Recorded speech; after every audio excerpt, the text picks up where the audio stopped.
Sahabat bunga mempelam, ada sekuntum bertangkai layu. Dengan segala hormat kami hanturkan salam. Assalamualaikum warahmatullahi wabarakatuh.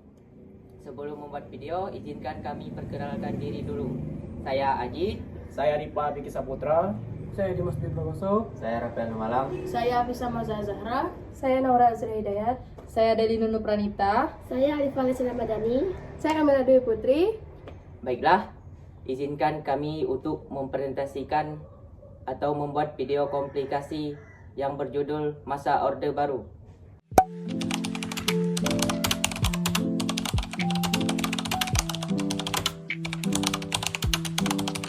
Di sini saya akan menjelaskan latar belakang tentang Orde Baru. Lahirnya Orde Baru ditandai Tri Tuntutan Rakyat atau Trituta yang terdiri dari 3 tuntutan, yaitu pembubaran PKI, perombakan Kabinet Dwi Kora, dan penurunan harga. Akan tetapi, sikap Presiden Soekarno bertolak belakang dengan aksi-aksi mereka, hingga terjadi peristiwa Geos atau PKI yang membuat rakyat Indonesia menurunkan kepercayaan terhadap pemerintahan Soekarno. Peristiwa G3OSP atau PKI adalah salah satu penyebab menurunnya kredibilitas Soekarno. Hal itu membuatnya mengeluarkan surat perintah kepada Letjen Soeharto yang disebut Surat Perintah 11 Maret 1966 oleh Super Semar. Super Semar menjadi titik awal berkembangnya kekuasaan Orde Baru. Dalam surat perintah tersebut, Soekarno menunjuk Soeharto untuk melakukan segala tindakan demi keamanan, ketenangan, dan stabilitas politik.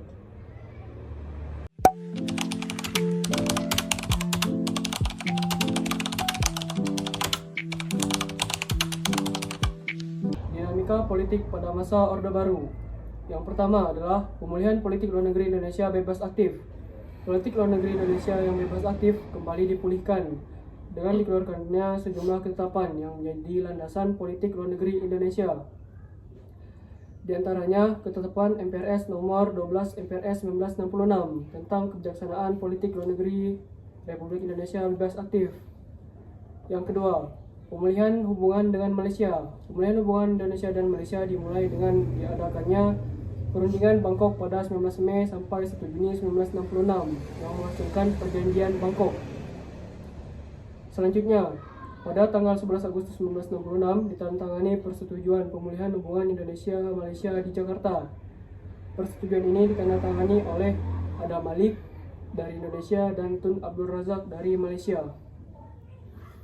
Yang ketiga, kembali menjadi anggota PBB. Pada tanggal 28 September 1966, Indonesia kembali menjadi anggota Perserikatan Bangsa-Bangsa. Keputusan untuk kembali menjadi anggota PBB dikarenakan pemerintah menyadari banyak manfaat yang diperoleh Indonesia selama menjadi anggota. Kembalinya Indonesia menjadi anggota tersebut baik oleh PBB, hal ini ditunjukkan dengan dipilihnya Adam Malik sebagai Ketua Majelis Umum PBB untuk masa sidang tahun 1974. Selanjutnya yang keempat, ikut memprakarsai pembentukan ASEAN. Berdirinya ASEAN ditandai dengan penandatanganan Deklarasi Bangkok pada tanggal 8 Agustus 1967. Tujuan pembentukan ASEAN ini adalah untuk meningkatkan kerjasama regional khususnya di bidang ekonomi dan budaya. Tokoh-tokoh yang menandatangani Deklarasi Bangkok adalah Adam Malik, Menteri Luar Negeri Indonesia, S. Rajaratnam, Menteri Luar Negeri Singapura, Tun Abdul Razak, Pejabat Perdana Menteri Malaysia, Tanat Koman, Menteri Luar Negeri Thailand, dan Narciso Ramos, Menteri Luar Negeri Filipina. Penyederhanaan partai politik pada masa Orde Baru. Pemerintahan melakukan penyederhanaan dan penggabungan fusi partai-partai politik menjadi 3 kekuatan sosial politik. Penggabungan partai-partai politik tersebut tidak didasarkan pada kesamaan ideologi, tetapi lebih atas persamaan program. 3 kekuatan sosial politik itu adalah sebagai berikut. Yang pertama, Partai Persatuan Pembangunan atau PPP, yang merupakan gabungan dari NU, Parmusi, PSSL, dan Parti. Partai Demokrasi Indonesia atau PDI, yang merupakan gabungan dari PNI, Partai Katolik, Partai Murba, IPKI, dan Parkindo. Golongan Karya atau Golkar. Penyederhanaan partai-partai politik ini didasari oleh alasan-alasan tertentu, seperti kasus pada masa demokrasi parlementer. Banyaknya partai politik pada masa itu justru menghambat pembangunan, penyebabkan bukan saja karena persaingan antar politik, melainkan juga persaingan di dalam tubuh partai politik itu sendiri, yang dinilai dapat mengganggu stabilitas politik. Atas dasar itu, pemerintahan Orde Baru berpendapat perlu melakukan penyederhanaan partai sebagai bagian dari pelaksanaan demokrasi Pancasila. Kedua, pemilikan umum. Selama masa Orde Baru, pemerintahan berhasil melaksanakan 6 kali pemilihan umum, yaitu tahun 1971, 1977, 1982, 1987, 1992, dan 1997. Dalam setiap pemilu diselenggarakan selama masa pemerintahan Orde Baru, Golkar selalu memperoleh mayoritas suara dan memenangkan pemilu.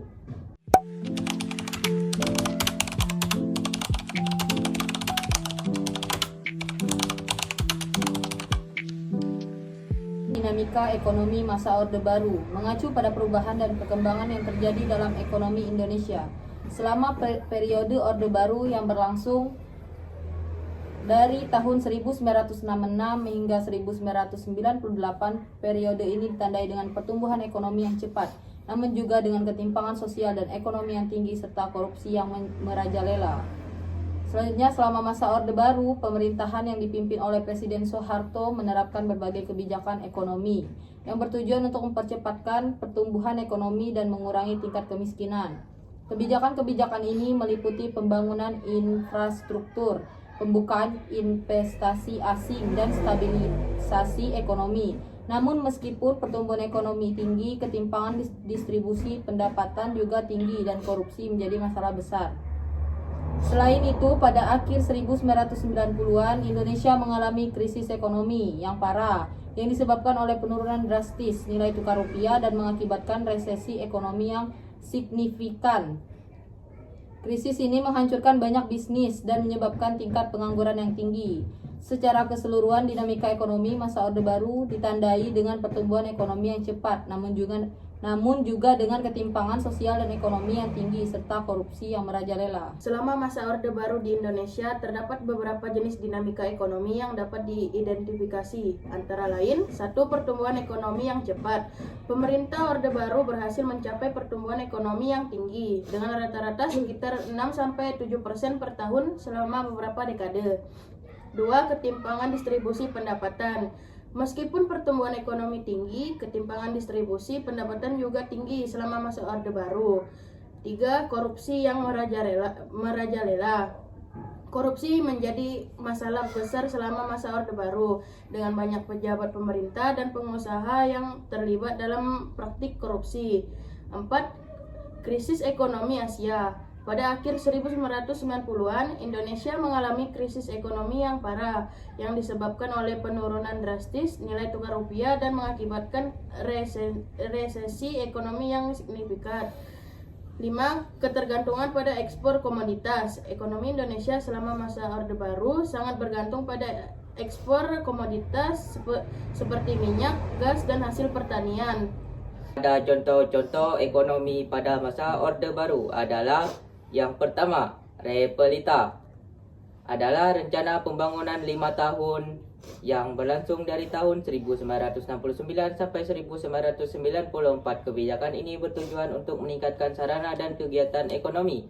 Yang kedua, ada Resolusi Hijau. Resolusi Hijau adalah perubahan cara bercocok tanam dari tradisional ke modern. Yang ketiga, ada kerjasama IMF, yaitu Indonesia mendapatkan pinjaman dari lembaga keuangan internasional seperti IMF dan Bank Dunia.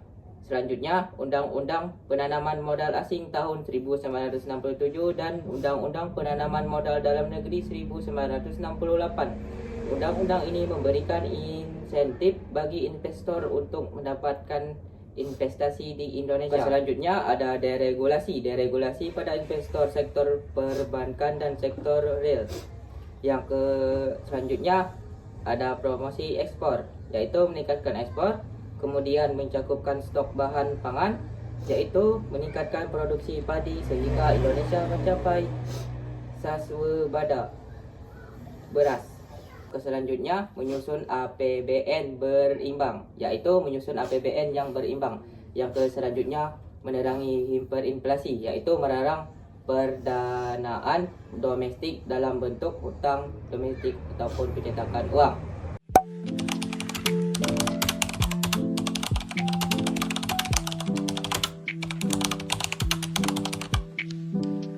Dampak kebijakan politik dan ekonomi yang ditempuh pada masa Orde Baru ini nyatanya memiliki dampak terhadap Indonesia, di mana untuk dampak kebijakan politik sendiri pada masa Orde Baru dapat terlihat dari beberapa hal. Yang pertama, pemerintah sentralistik yang berarti seluruh pengambilan keputusan hanya dapat dilakukan oleh pemerintah pusat. Yang kedua, kepemimpinan yang cenderung otoriter karena penggunaan pendekatan keamanan. Yang ketiga, Golkar menjadi alat utama penstabil perekonomian, sementara PDI dan PP hanya bertindak sebagai pendamping. Di samping itu, dari sisi ekonomi sendiri yang mengibaratkan kepada perbaikan ekonomi rakyat di atas segala soal-soal nasional yang lain termasuk politik, nyatanya menghasilkan beberapa dampak yang positif, antara lain: pertama, Indonesia dapat mencapai swasembada pangan pada tanggal 14 November 1985. Indonesia berubah dari negara pengimpor beras menjadi negara pengekspor beras. Selanjutnya, adanya penurunan drastis dari angka kematian dan angka kemiskinan, angka pendidikan sekolah dasar yang melejit akibat program SD dan program SMP. Nah, sekian dari kami. Video kompilasi dari kami ini, apabila ada salah kata atau kata-kata yang berkenaan, mohon kami maaf yang sebesar-besarnya. Semoga bermanfaat untuk kalian. Sekian dari kami tutup dengan membeli ketik ke Surabaya, sehingga suat membeli paku. Wabillahi taufiq wal hidayah. Wassalamualaikum warahmatullahi wabarakatuh.